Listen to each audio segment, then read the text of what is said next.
Hello students, how are you. आज हम topic start करेंगे ट्रांसक्रिप्शन। आई होप रेप्लिकेशन आपको अच्छे से समझ आ गया होगा। ठीक है, मैंने एनसीईआरटी से भी बता दिया था, आकाश के मॉड्यूल से भी बता दिया था, और 1 to 1 हमने सारी चीज़ें कवर कर ली थी। कौन कौन से एंजाइम इन्वॉल्व होते हैं, किस तरह से वर्क करते हैं, राइट। आज हम पढ़ेंगे ट्रांसक्रिप्शन। ट्रांसक्रिप्शन का मतलब होता है formation of RNA from DNA, उसे हम कहते हैं ट्रांसक्रिप्शन। तो आपको डिस्प्ले पे आज दिख रहा होगा ये ट्रांसक्रिप्शन। एनसीईआरटी मैंने ओपन करी हुई है, ठीक है। आप सभी के पास एनसीईआरटी है, आप सभी इसको पढ़ सकते हैं। तो अभी क्या लिखा है यहाँ पे, the process of copying genetic information from one strand of the DNA into RNA is termed as transcription. मतलब क्या होता है, डीएनए डबल स्ट्रैंडेड होता है, तो उसका एक स्ट्रैंड कॉपी होके बनाता है आरएनए, और जो जेनेटिक इन्फॉर्मेशन डीएनए के पास होती है, अब वो किसके पास चली गई, आरएनए के पास चली गई। ठीक है, तो हमने बताया था आरएनए को ऐसे मैसेंजर भी बोला जाता है। ठीक है, आरएनए के टाइप्स अलग अलग होते हैं, एमआरएनए होता है, टीआरएनए, आरआरएनए, एसआईआरएनए, एसएनआरएनए, डिफरेंट काइंड्स के आरएनए होते हैं। वो लेटर डिस्कस करेंगे कौन कौन से क्या क्या वर्क करते हैं। तो ट्रांसक्रिप्शन की बेसिक डेफिनेशन क्या है, the process of copying genetic information from one strand of DNA into RNA. तो ये तो हो गई एनसीईआरटी की डेफिनेशन। वैसे आप कैसे लिख सकते हो, the formation of RNA from one strand of DNA is called transcription. ठीक है, अब यहाँ पे जो ट्रांसक्रिप्शन है, इसके अंदर जो एंजाइम्स इन्वॉल्व होते हैं वो अलग होते हैं। तो यहाँ पे हम 1 by 1 जो इसकी लाइन है उनको कवर करते हैं। Here also the principle of complementarity governs the process of transcription except the adenosine now forms base pair with uracil। अब ये क्या कहना चाहता है कि जो यहाँ पे कॉम्प्लीमेंट्री बेस पेयरिंग होती है, तो डीएनए के अंदर हम देखते थे कि एडेनिन बेस पेयरिंग करता था थायमिन के साथ। यहाँ पे थायमिन तो होता नहीं है, तो जो एडेनिन होगा वो किसके साथ पेयरिंग करेगा, यूरासिल के साथ। ठीक है, however unlike in the process of replication which one set in the total DNA of an organism gets duplicated। ठीक है, तो वहाँ पे क्या होता था, वहाँ पे टोटल डीएनए डुप्लीकेट होता था, बट यहाँ पे केवल वो डीएनए ट्रांसक्रिप्ट होता है, ट्रांसक्राइब होता है जो फंक्शनल पार्ट है। ठीक है, सारा का सारा जो पोर्शन है डीएनए का वो ट्रांसक्राइब नहीं होता। तो in transcription only a segment of DNA and only one of the strand is copied into RNA. केवल जो एक स्ट्रैंड होता है वही इसके अंदर कॉपी होता है 2 स्ट्रैंड में से।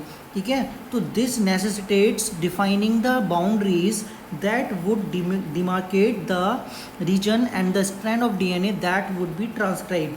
तो ये क्या नेसेसिटेट करता है कि जितनी भी जो बाउंड्रीज हैं उस रीजन की वो डिमार्केट हो जाती हैं, और फाइनली जो एक स्ट्रैंड होता है डीएनए का वो ट्रांसक्राइब होता है। ठीक है, अब यहाँ पे हम पढ़ेंगे कि सेंस स्ट्रैंड कौन सा होता है, एंटी सेंस स्ट्रैंड कौन सा होता है।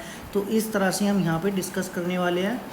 Y both the strands are not copied. इसका मतलब समझते हो कि दोनों स्ट्रैंड कॉपी क्यों नहीं होते। भाई अगर दोनों स्ट्रैंड कॉपी हो जाएंगे, सपोज करो एक स्ट्रैंड ये है डीएनए का, एक स्ट्रैंड ये है, अगर ये दोनों ही कॉपी हो जाते हैं तो फिर आरएनए कैसे होगा, डबल स्ट्रैंडेड होगा। समझ गए, आरएनए डबल स्ट्रैंडेड हो गया तो उसका मतलब क्या हुआ, जब आरएनए डबल स्ट्रैंडेड है तो जो टीआरएनए होगा वो जो प्रोटीन बनाएगा वो भी कैसी होंगी, वो डबल प्रोटीन बनाएगा, आपस में पेयरिंग कर लेंगी, और इस तरह से जो इन्फॉर्मेशन है वो डिस्ट्रॉय हो जाएगी। मतलब वो कोई इन्फॉर्मेशन का सेंस नहीं बचेगा। इसीलिए एमआरएनए सिंगल स्ट्रैंडेड होता है जिसको टीआरएनए रीड करता है, और राइबोसोम्स के अंदर प्रोटीन्स बनते जाते हैं। राइट, अब यहाँ पे देख लेते हैं। First, if both strands act as a template they would code for RNA molecule with different sequence। Remember, complementarity does not mean identical, and in turn if they code for proteins, the sequence of amino acids in the proteins would be different। अब यहाँ समझ में आ गया कि अगर दोनों strand copy हो जाएंगे, ट्रांसक्राइब हो जाएंगे, तो 2 डिफरेंट आरएनए बनेंगे, और वो भी कैसे होंगे, डबल स्ट्रैंडेड होंगे क्योंकि कॉम्प्लीमेंट्री पेयरिंग होगी। फिर जब उनसे प्रोटीन बनेगी दोनों स्ट्रैंड से, तो जो अमीनो एसिड्स हैं वो डिफरेंट होंगे उस प्रोटीन के लिए। Hence one segment of the DNA would be coding for 2 different proteins. तो इसका मतलब है कि डीएनए का एक सेगमेंट क्या होगा, 2 अलग अलग प्रोटीन्स को कोड करेगा। And this would complicate the genetic information transfer machinery, और वो उसको ज़्यादा कॉम्प्लिकेट बना देगा, ठीक है। सेकंड, दूसरा क्या है, the 2 RNA molecules if produce simultaneously would be complementary to each other, hence would form a double stranded RNA. this would prevent RNA from being translated into protein, और वो क्या होगा फिर, वो RNA प्रोटीन को ट्रांसलेट नहीं कर पाएगा, RNA से प्रोटीन नहीं बन पाएगा, and the exercise of transcription would become a futile one, और जो ट्रांसक्रिप्शन है वो कैसे हो जाएगा, फ्यूटाइल, मतलब वो बेकार हो जाएगा और उसका कोई मीन्स नहीं रहेगा। अब नेक्स्ट है यहाँ पे ट्रांसक्रिप्शन यूनिट, इसके अंदर क्या क्या चीज़ें हैं वो पढ़ लेते हैं। तो ट्रांसक्रिप्शन यूनिट में है, a transcription unit in DNA is defined primarily by the 3 regions, मतलब इसकी यूनिट में क्या क्या चीज़ें होती हैं वो हम देख लेते हैं डीएनए के अंदर, जहाँ से आरएनए ट्रांसक्राइब्ड होता है। एक तो उसके अंदर होता है प्रमोटर, एक होती है स्ट्रक्चरल जीन, और एक होता है टर्मिनेटर। प्रमोटर वो रीजन होता है जहाँ से ट्रांसक्रिप्शन इनिशिएट होता है, स्टार्ट होता है। स्ट्रक्चरल जीन वो होती है जो एमआरएनए बनाती है, ठीक है, जो ट्रांसक्राइब होती है। और टर्मिनेटर वो होता है जहाँ पे वो एंड हो जाता है, फिनिश हो जाता है। क्लियर है। अब यहाँ पे आप देखिए, there is a convention in defining the 2 strands of the DNA in the structural gene of a transcription unit. तो यहाँ पे जो कन्वेंशन है वो क्या डिफाइन करती है कि जो डीएनए के 2 स्ट्रैंड्स होते हैं स्ट्रक्चरल जीन में, उसकी ट्रांसक्रिप्शन यूनिट है, उसके अंदर प्रमोटर है, उसके अंदर स्ट्रक्चरल जीन है, और उसी के अंदर टर्मिनेटर है, ठीक है। Since the 2 strands have opposite polarity, और दोनों स्ट्रैंड के पास अपोजिट पोलैरिटी है, एक 3 to 5 है, एक 5 to 3 है। And the DNA dependent RNA polymerase also catalyse the polymerisation in only one direction, और जो ये एंजाइम होता है, जो एंजाइम यूज़ होने वाला है इस ट्रांसक्रिप्शन के अंदर, उसकी जो पोलैरिटी है वो केवल एक डायरेक्शन की होती है, और वो होती है 5' to 3'। तो जो स्ट्रैंड होता है जिसकी पोलैरिटी 3 to 5 होती है, वो एक्ट करता है एज अ टेम्पलेट। मतलब क्या होगा, सपोज करो कि यहाँ पे ये डीएनए का मॉलिक्यूल है, इसकी जो वो है 3 to 5 है, ये एज अ टेम्पलेट की तरह वर्क करेगा, और जो डीएनए डिपेंडेंट आरएनए पॉलीमरेज है वो इसको रीड करके आरएनए बनाएगा 5' to 3', ठीक है, ये पोलैरिटी होगी। तो इसको आपको बस याद रखना है पोलैरिटी को, कि आरएनए पॉलीमरेज जो होता है, ठीक है, उसकी जो पोलैरिटी होती है वो कितनी होती है, 5 to 3 होती है। तो इस पोलैरिटी के बिहाफ पे आपको पता रहेगा कि जो डीएनए है उसका कौन सा वाला टेम्पलेट होगा, कौन सा स्ट्रैंड टेम्पलेट होगा, ठीक है। तो इसका कौन सा स्ट्रैंड जो होगा वो टेम्पलेट होगा, वो होगा 3 to 5 वाला, ठीक है। जो 3 to 5 पोलैरिटी वाला स्ट्रैंड है डीएनए का, वो टेम्पलेट की तरह वर्क करेगा, and is also referred to as template strand. The other strand जो होगा जिसके पास पोलैरिटी 5 to 3 है, and the sequence same as RNA, उसका जो सीक्वेंस होगा वो आरएनए के जैसा होगा, बट वहाँ पे थाइमीन की जगह पे यूरासिल होगा आरएनए में, ठीक है, और डीएनए में थाइमीन होगा। इज डिप्लेस ड्यूरिंग ट्रांसक्रिप्शन, वो डिस्प्लेस हो जाएगा। Strangely this strand which does not code for anything is referred to as coding strand. अब यहाँ पे समझिए, ऐसा स्ट्रैंड जो किसी के लिए कोड नहीं करता किसी भी चीज़ को, उसको बोलते हैं कोडिंग स्ट्रैंड। कोडिंग क्यों बोलते हैं इसको, क्योंकि ये वाला जो रीज़न है इसको आरएनए पॉलीमरेज रीड करता है, टेम्पलेट स्ट्रैंड है ये, और इसको रीड करके बिल्कुल सेम एज इट इज़ ये वाला स्ट्रैंड बनेगा। लेकिन यहाँ पे क्या है, थाइमीन, जहाँ पे आपको दिख रहा है थाइमीन, उस थाइमीन की जगह पे यूरासिल होगा, इसलिए इसको बोला गया कोडिंग स्ट्रैंड, क्योंकि सारी की सारी जो इन्फॉर्मेशन है वो इसके पास है, ये कोडिंग है, ठीक है। लेकिन अगर ये वाला स्ट्रैंड सपोज करो ट्रांसक्राइब्ड होगा तो बनाएगा वो ये वाला, और ये नॉन कोडिंग है, इसके पास कोई इन्फॉर्मेशन नहीं है, तो इसीलिए आरएनए पॉलीमरेज रीड करता है इस वाले को और बनाता है इस तरह का सीक्वेंस। क्लियर है, जो ग्रीन वाला दिखाया दैट इज़ कोडिंग। अब यहाँ पे हम समझते हैं, all the reference point while defining a transcription unit is made with coding strand to explain the point a hypothetical sequence from a transcription unit is represented below. तो ये hypothetical sequence है। अब ये कहता है कि can you now write down the sequence of RNA transcribed from above DNA. तो आप इसका जो सीक्वेंस है आप इसको एज इट इज़ लिख दोगे, बट जहाँ जहाँ पे थाइमीन है वहाँ पे क्या कर दोगे, यूरासिल, तो ये बन जाएगा आरएनए का सीक्वेंस, ठीक है। अब यहाँ पे आपको दिख रहा है, तो ये हो गया, एक तो ये पोलैरिटी हो गई ये वाली, एक पोलैरिटी हो गई ये वाली, आरएनए पॉलीमरेज एक्ट करेगा इस पे, ठीक है। यहाँ पे लिख देते हैं आरपी, जहाँ पे आरएनए पॉलीमरेज एक्ट करने वाला है, और ये जो रीज़न होगा that one is promoter reason, जहाँ से ट्रांसक्रिप्शन स्टार्ट होगा। ये हो गई स्ट्रक्चरल जीन, ठीक है, जिसको ट्रांसक्राइब करना है, एमआरएनए बनाना है। ये हो गया टर्मिनेटर, जहाँ पे ये टर्मिनेट हो जाएगा। तो जो प्रमोटर और टर्मिनेटर होता है वो स्ट्रक्चरल जीन के बाहर की तरफ फ्लैंक करते हैं। प्रमोटर जो होता है उसको बोलते हैं लोकेटेड होता है वो 5 प्राइम पे, तो यहाँ पे आपको दिख रहा है दिस वन, ये 5 प्राइम की तरफ लोकेटेड है।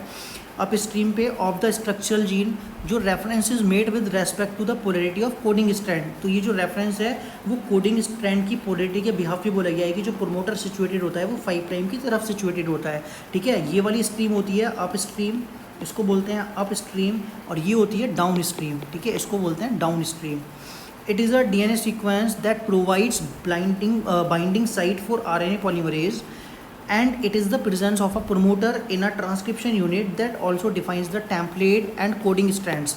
By switching its position with the terminator, the definition of coding and template strands could be reversed. अगर हम इसकी बात करेंगे टर्मिनेटर की तो वो जो है रिवर्स हो जाएगी, क्योंकि टर्मिनेटर अब किधर की तरफ है, अगर हम इसकी बात करें तो इस पोलैरिटी पे है, 5 प्राइम की पोलैरिटी पे है वो। ठीक है, उसको हम टर्मिनेटर को टेम्पलेट स्ट्रैंड के बिहाफ पे डिसाइड कर रहे हैं और प्रमोटर को कोडिंग टेम्पलेट के बिहाफ पे। तो आपको दिख रहा होगा कि जो terminator is located towards the 3 prime end downstream of the coding strand, and it usually defines the end of the process of transcription. There are additional regularity sequences that may be present further upstream और downstream to the promoter। और यहाँ पे कुछ regulatory sequence भी होते हैं जो या तो डाउनस्ट्रीम की तरफ प्रेजेंस हो सकते हैं या फिर अपस्ट्रीम की तरफ हो सकते हैं। कुछ प्रॉपर्टीज़ होती हैं ऐसे सीक्वेंस की जिनको डिस्कस करेंगे जब हम जीन एक्सप्रेशन की बात करेंगे। ठीक है, जैसे लैक ओपरन पढ़ेंगे अभी नेक्स्ट उसमें टॉपिक में, तो वहाँ पे इन सबको अच्छे से क्लैरिफाई करेंगे। अब यहाँ पे क्या दिख रहा है आपको, that is transcription unit and the gene. तो यहाँ पे है a gene is defined as the functional unit of inheritance. तो जीन को आपको पता होना चाहिए क्या है, gene is the functional unit of DNA, या फिर हम कह सकते हैं it is the functional unit of inheritance, या फिर it is the functional part of DNA. Through there is no ambiguity that the genes are located on the DNA, it is difficult to literally define a gene in terms of DNA sequence. The DNA sequence coding for tRNA, rRNA molecule also define a gene. तो जो gene होती है उसको हम basically बोलते हैं genes is the sequence of nucleotide in DNA which is responsible for the formation of specific RNA। तो उसके अंदर tRNA भी आ गया, rRNA भी आ गया, mRNA भी आ गया। However, by defining a cistron as a segment of DNA coding for a polypeptide, तो सिस्ट्रॉन का मतलब होता है ये पॉलीपेप्टाइड के लिए कोड करता है। ठीक है, अब यहाँ पे हम देखते हैं the structural gene in a transcription unit could be said as monocistronic. जो स्ट्रक्चरल जीन होती है ट्रांसक्रिप्शन यूनिट में उसको हम बोलते हैं मोनोसिस्ट्रॉनिक। इसका मतलब क्या है, ये यूकैरियोट्स के अंदर मिलती है, मतलब एक जीन एक ही प्रोटीन बनाएगा। ठीक है, और पॉलीसिस्ट्रॉनिक होती है बैक्टीरिया के अंदर या प्रोकैरियोट्स में, इसका मतलब है एक जीन मल्टीपल प्रोटीन्स बना सकता है। In eukaryotes the monocistronic structural genes have interrupted coding sequence. जो मोनोसिस्ट्रॉनिक स्ट्रक्चरल जीन होती है उसके पास इंटरप्टेड कोडिंग सीक्वेंस होता है। The genes in eukaryotes are split होती हैं। जो कोडिंग सीक्वेंस होता है या जो एक्सप्रेस सीक्वेंस होता है उसको बोलते हैं एक्सोन्स। मतलब दो तरह से होते हैं इसके अंदर। जो RNA बना, अब RNA के अंदर दो पोर्शन होंगे, जैसे कि एक पोर्शन आपको ये दिख रहा है, ठीक है, एक पोर्शन आपको ये दिख रहा है। तो सपोज करो जो रेड वाला पोर्शन दिख रहा है वो एक्सोन है और जो ब्लैक वाला है वो इंट्रोन है।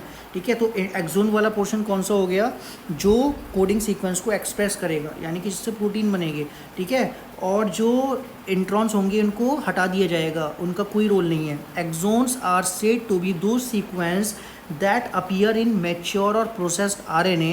The exons are interrupted by introns. जो exons होते हैं वो introns के थ्रू interrupted होते हैं, इसलिए introns को रिमूव कर दिया जाता है during the time of RNA processing। ठीक है, तो introns और intervening sequence do not appear in mature or processed RNA. The split gene arrangement further complicates the definition of a gene in terms of a DNA segment. तो ये समझ में आ गया। Inheritance जो होता है कैरेक्टर का वो किसके थ्रू अफेक्टेड होता है, प्रमोटर और रेगुलेटरी सीक्वेंस के थ्रू। ठीक है, hence sometime the regulatory sequence जो होता है वो लूजली डिफाइंड होता है, क्योंकि जो रेगुलेटरी जीन्स होते हैं उनके जो सीक्वेंस हैं, ठीक है, वो किसी भी RNA और प्रोटीन के लिए कोड नहीं करते। अब यहाँ पे आपको दिख रहा होगा types of RNA and the process of transcription. तो यहाँ पे ये टाइप्स ऑफ RNA हैं, बैक्टीरिया के अंदर आ गए। अब in bacteria there are 3 major types of RNA होते हैं, जिसमें कि मैसेंजर RNA हो गया, ट्रांसफ़र RNA हो गया और राइबोसोमल RNA हो गया। जितने भी RNAs होते हैं ये ये सिंथेसाइज होना ज़रूरी होता है, ठीक है, क्योंकि ये क्या करते हैं, ये प्रोटीन सिंथेसिस में हेल्प करते हैं। एमआरएनए टेम्पलेट प्रोवाइड करता है जो इन्फॉर्मेशन को लेके आता है डीएनए से। टीआरएनए जो होता है अमीनो एसिड को लेके आता है, वो जेनेटिक कोड को रीड करके और वो जो अमीनो एसिड्स होते हैं उनको आपस में अटैच करते हैं। स्ट्रक्चरल होते हैं, ये कैटालिटिक प्रॉपर्टी होती है इनकी। There is single DNA dependent RNA polymerase, और यहाँ पे केवल एक ही एंजाइम होता है जिसका नाम है डीएनए डिपेंडेंट, डीएनए को रीड करता है, आरएनए पॉलीमरेज आरएनए को बनाता है, ठीक है, जो ट्रांसक्रिप्शन को कैटलिस्ट भी करता है, पॉलीमराइज भी करता है, ठीक है। अब आरएनए पॉलीमरेज जो होता है वो बाइंड करता है प्रमोटर से और इनिशिएट करता है ट्रांसक्रिप्शन को, जिसको बोलते हैं इनिशिएशन। तो 3 चीज़ें होती हैं इसके अंदर। पहला होता है initiation, elongation, then termination. It uses nucleoside triphosphate as substrate, तो वो न्यूक्लियोसाइड ट्राईफॉस्फेट को एज अ सबस्ट्रेट यूज़ करता है। तो जो आरएनए पॉलीमरेजेस के अंदर अलग अलग फैक्टर्स होते हैं, जैसे आपको दिख रहा है सिग्मा फैक्टर, जो सिग्मा फैक्टर होता है वो इसके प्रोमोटर रीजन को, सीक्वेंस को आइडेंटिफाई करता है, इसको बाइंड कर लेता है और यहाँ से फिर इसको ब्रेक करता है, ठीक है। ये स्ट्रक्चरल जीन है, यहाँ से फिर ये दिख रहा है आपको आरएनए ट्रांसक्राइब हो रहा है, टर्मिनेटर पे वो जाके टर्मिनेट हो जाता है, क्योंकि रो फैक्टर जो होता है उसको टर्मिनेट कर देता है। तो सिग्मा फैक्टर होता है इनिशिएशन के लिए, रो फैक्टर होता है टर्मिनेट के लिए। जो पॉलीमराइज करता है template depend up fashion following the rule of complementarity, if somehow also facilitates opening of the helix and continue elongation. Only a short stretch of RNA remains bound to the enzyme. छोटा सा portion उसका enzyme से bound हो जाता है। Once the polymerase termination region पे जैसे ही पहुंचता है, जो आरएनए होता है फॉल ऑफ हो जाता है, जिसकी वजह से जो आरएनए पॉलीमरेज है फिर वो उसको टर्मिनेट हो जाती है प्रोसेस, ठीक है। और जो इंट्रीग्यूइंग क्वेश्चन क्या है इसके अंदर कि how is the RNA polymerase able to catalyse all the 3 steps which are initiation, elongation and termination. तो उसके अंदर अलग अलग पार्ट्स होते हैं, जैसे RNA polymerase is only capable of catalysing the process of elongation. It associates transiently with the initiation factor होता है सिग्मा, टर्मिनेशन फैक्टर होता है rho, to initiate and terminate the transcription respectively. Association with these factors alter the specificity of the RNA polymerase to either initiate or terminate. तो इसके साथ जो ये factors हैं वो उसकी स्पेसिफिसिटी को क्या कर देते हैं, ऑल्टर कर देते हैं। इसकी वजह से क्या होगा, जो सिग्मा फैक्टर है इनिशिएट करेगा, रो फैक्टर है टर्मिनेट करेगा। बैक्टीरिया के अंदर क्या होता है, since the mRNA does not require any processing to become active and also since transcription and translation takes place in the same compartment। यहाँ पे जो आरएनए होता है, ठीक है, वहाँ पे क्योंकि न्यूक्लियस और साइटोप्लाज्म डिफरेंट नहीं है, एक ही पोर्शन है, तो वहाँ पे किसी तरह की प्रोसेसिंग नहीं होती है और ट्रांसक्रिप्शन के साथ साथ ही ट्रांसलेशन स्टार्ट हो जाता है, ठीक है, क्योंकि there is no separation cytosol and the nucleus in bacteria. Many times the translation can begin much before the mRNA is fully transcribed. Consequently, the transcription and translation can be coupled in bacteria। Eukaryotes में क्या होता है, यहाँ पे 2 additional complexities होती हैं। पहली क्या है कि वहाँ पे एटलीस्ट 3 आरएनए पॉलीमरेजेस न्यूक्लियस के अंदर होनी चाहिए, ठीक है, जिसकी वजह से क्या होना चाहिए, जो आरएनए पॉलीमरेज होता है वो ऑर्गेनल्स में मिलता है। There is a clear cut division of a labour. The RNA polymerase 1 क्या करता है, वो आरएनए को ट्रांसक्राइब करता है। आरएनए पॉलीमरेज 2 जो होता है, ठीक है, वो क्या करता है, 2 यहाँ पे दिख रहा है आपको एमआरएनए बनाता है, और जो 3 होता है वो क्या करता है, वो ट्रांसफर आरएनए बनाता है, स्मॉल न्यूक्लियर आरएनए बनाता है। तो ये आपको ये जो फर्स्ट पॉइंट है याद रखना है कि आरएनए पॉलीमरेज 1 का फंक्शन, आरएनए पॉलीमरेज 2 का फंक्शन, आरएनए पॉलीमरेज 3 का फंक्शन, ठीक है। तो आरएनए पॉलीमरेज 3 वाला एंजाइम क्या करता है, टीआरएनए के लिए रेस्पॉन्सिबल है, 5 एसआरआरएनए बनाता है, ठीक है, और एसएनआरएनए बनाता है, और जो 2 होता है that is responsible for the mRNA which is further transformed into protein. Second point है, जो सेकंड कॉम्प्लेक्सिटी है वो है कि प्राइमरी ट्रांसक्रिप्ट जो होती है उसके पास एक्सोन और इंट्रोन दोनों होते हैं, ठीक है, और इंट्रॉन्स जो होते हैं नॉन फंक्शनल है, तो इसलिए उसको प्रोसेस किया जाता है जिसको स्प्लाइसिंग बोलते हैं, जहाँ पे इंट्रॉन्स को रिमूव कर दिया जाता है और एक्सोन्स को फिर ज्वाइन कर दिया जाता है। तो जो एचएनआरएनए है उसके अंदर फिर क्या रहेंगे, मैच्योर आरएनए में केवल एक्सोन्स होंगे। एचएनआरएनए अंडरगो 2 एडिशनल प्रोसेसिंग, एक तो होती है 5 प्राइम पे कैपिंग होती है, ठीक है, कैपिंग के अंदर जो होता है वो 5 मिथाइल गुआनोसिन ट्राईफॉस्फेट की कैपिंग होती है। अनयूजुअल न्यूक्लियोटाइड होता है मिथाइल गुआनोसिन ट्राईफॉस्फेट एडिड हो जाता है 5 प्राइम पे, और टेलिंग के अंदर पॉली ए टेल आ जाती है पॉली एडिनाइडेट रेसिड्यूज़ की, जिसमें 200 से 300 रेसिड्यू होते हैं एट 3 प्राइम एंड। मतलब क्या है कि ये एमआरएनए है, तो एक तो यहाँ पे हो गया 5 प्राइम है ये, और ये है 3 प्राइम, तो 3 प्राइम पे बहुत सारे पॉली ए टेल आ जाएगी जिसमें पॉली एडेनाइन रेसिड्यूज़ होंगे 200 से 300, जिसको फ्लोट करने में हेल्प करते हैं। और एमआरएनए क्या करती है, इसको प्रोटेक्ट करके रखती है बाकी सब एंजाइम से, क्योंकि जब ये न्यूक्लियस से साइटोसोल में जाता है, वहाँ का एनवायरनमेंट अलग होता है, इसको प्रोटेक्ट करना पड़ता है, इसको स्टेबल बनाना पड़ता है, और उसी पोजीशन को जाके फिर जो ट्रांसफ़र टीआरएनए होता है उसको आइडेंटिफाई करता है, डिटेक्ट करता है, रिकॉग्नाइज करता है। ठीक है, अब लिखा है कि it is the fully processed HNRNA now called mRNA that is transported out of the nucleus for translation. The significance of such complexities is now beginning to be understood. The split gene arrangements represent probability and ancient feature of the genome. The presence of introns is reminiscent of antiquity and the process of splicing represent the dominance of RNA world. और जो splicing होती है वो RNA world की dominance को represent करती है, मतलब इसके पास कैटालिटिक प्रॉपर्टी है, खुद से ही ये अपने अंदर से इंट्रोन को रिमूव कर देता है, केवल एक्सोन वाला पोर्शन बचता है। In recent times the understanding of RNA and RNA dependent processes in the living system have assumed more importance. और रिसेंट टाइम में इसकी कुछ ज़्यादा ही इंपॉर्टेंस है। ठीक है, तो इस तरह से फिर जो हमारा ये ट्रांसक्रिप्शन हो जाता है, फिनिश हो जाता है। यहाँ पे आप देख पा रहे हो, ये देखो कि ये पूरा का पूरा बन गया। अब यहाँ पे आपको इंट्रोन्स दिख रहे हैं ऑरेंज कलर के, इनको रिमूव करना है। तो यहाँ पे क्या होता है कि 5 प्राइम पे जो मिथाइल गुआनोसिन ट्राइफॉस्फेट होता है वो अटैच हो जाता है। ठीक है, जिसको कैपिंग बोलते हैं। तो 3 चीज़ होती हैं, एक तो होती है कैपिंग, स्प्लाइसिंग पहले होती है, स्प्लाइसिंग, कैपिंग, और होती है पॉलीएडिनाइलेशन। तो स्प्लाइसिंग में इंट्रोन्स को रिमूव कर दिया जाता है, कैपिंग में इसको ऐड कर दिया जाता है। यहाँ पे आपको दिख रहा है दिस इज कॉल्ड स्प्लाइसिंग। ठीक है, इंट्रोन्स को रिमूव कर दिया गया, तो ये जितने भी बनने हैं इनको बोलते हैं स्प्लाइसोसोम। ठीक है, और फिर केवल पोर्शन बचता है mRNA के पास जो कि एक्सोन्स हैं, और ये कैप है और पॉली ए टेल है। Now this is called mRNA stable होता है। ठीक है, तो ट्रांसक्रिप्शन यहाँ पे फिनिश हो जाता है। कल स्टार्ट करेंगे जेनेटिक कोड। अगर आपको कभी भी कोई डाउट है, ट्रांसक्रिप्शन पढ़ लेना NCERT से, तो फिर कोई भी डाउट है मुझसे पूछ लेना। और अगर आपको वीडियो अच्छी लगी please like the video, channel को सब्सक्राइब करना ना भूलें। अगर आप नए हैं चैनल पे, वीडियो को शेयर करें अपने फ्रेंड्स के साथ, उनको कुछ हेल्प मिल सकती है इस वीडियो से। आज के लिए इनफ है। थैंक यू, शुक्रिया। घर पे रहिए, स्वस्थ रहिए, खुश रहिए, फिर मिलते हैं।